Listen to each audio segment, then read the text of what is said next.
Karagdagang update tayo sa sitwasyon sa Marikina. Mapanahin po natin si Marikina Mayor Maan Teodoro. Mayor, magandang umaga po. Yes, good morning, Iga. Mayor, sa ngayon ilang barangay na apektado pa rin ng pagbaha? Mostly mga barangays namin dito sa District 1 and may mga ilang barangay sa District 2, namely yung malalaki talagang barangay na apektado, Santo Niño, Malanday, Nangka, Concepcion 1, Jesus de la Peña, some parts of Santa Elena, San Roque. Sa ngayon, may mga low-lying areas sa kanya-kanyang mga barangay na mayroong mga floodwaters pa rin. Meron bang lugar dyan na hindi pa marating dahil sa baha?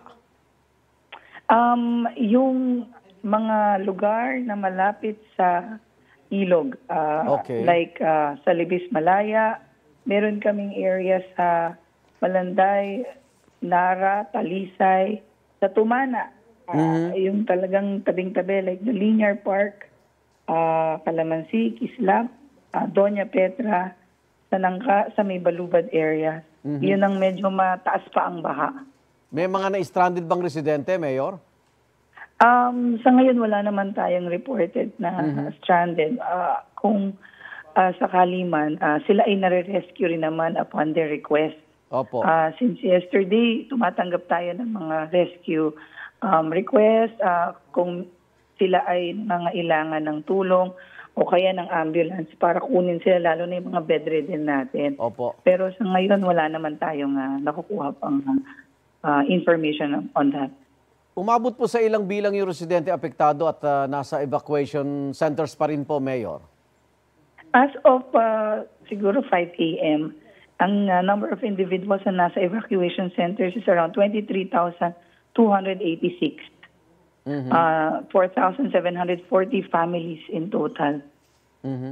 May mga nakabalik na po sa bahay nila, Mayor? Baka wala pa sa Wala pa ngayon. rin. Oo, wala pa. So ano pong tulong ang kailangan pa nila dyan sa evacuation center? Since yesterday, nananawagan kami dun sa mga donors na may mabubuting puso, ng mga hot meals,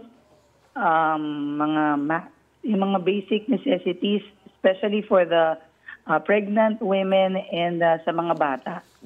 Yun ang pangangailangan namin ngayon. Opo. Kaya we really welcome all donations in all, kahit saang evacuation center sila, pwedeng dumiretso na. Dumiretso na. Okay. Mukhang sabi ng Pag-asa hanggang Sabado pa itong sama ng panahon.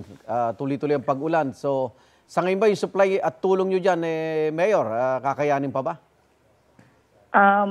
As of yesterday, kaya pa naman. Ako Okay. tingin ko kakayanin naman dahil ang Marikina, very resilient yan when it comes to disasters. Pero syempre, mas maganda kung nagtutulungan tayo, lalo na yung mga ng government agencies, the national, and then sa private sector as well. Opo. Kaya magandang kung meron niyang gusto mag-donate. Actually, kagabi, nagpasabi na ang ilang mga private companies na magbibigay sila ng hot meals sa ating mga kababayan sa evacuation centers. Opo. At sa huling report ng GMA Integrated News, bumaba po ang level ng tubig dyan sa Marikina River. So, second alarm na tayo, Mayor? No. Wala na tayo sa third alarm, pero hindi pa tayo pumapala ng 16. Okay. Second alarm natin is 16 meters. Right now, 17.7 meters tayo as of 5:23. Opo. Mas maganda na mga improvement ito dahil kagabi talaga walang pagbaba ang ating ilog kahit na huminto saglit ang ulan. Opo. Dahil na rin siguro sa sobrang dami ng rainfall sa bundok. Opo. So, third alarm pa rin, maintain. Third alarm pa rin tayo. Okay. Mayor, maraming salamat sa oras. Ingat po kayo, Marikina Mayor Maan Teodoro. Salamat po. Igan, mauna ka sa mga balita, mag-subscribe na sa GMA Integrated News sa YouTube para sa iba't ibang ulat sa ating bansa.